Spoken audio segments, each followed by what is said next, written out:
আজি প্ৰায় দিনৰ 11:30-12টা বজাত আমাৰ ভতিজা তপন ডেকা তাতে তেখেতে এই বছৰৰ খেতি মাটি পেগ ৰুই আছিল আৰু তেখেতৰ পৰিবাৰৰ লগত পেগ ৰুই আছিল। সেই সময়তে জাবৰ বাছি তেওঁ হয়তো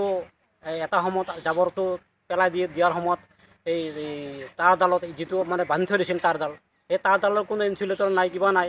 কোনো প্ৰটেকশ্যন নাই, ডাইৰেক্ট কেলেমৰ লগত বান্ধি থৈছে তাঁৰডাল। তাত হয়তো লাইন আহি আছে, তেওঁ কিবা কাৰণত হাতখন চুই পালে, তাতে তেওঁ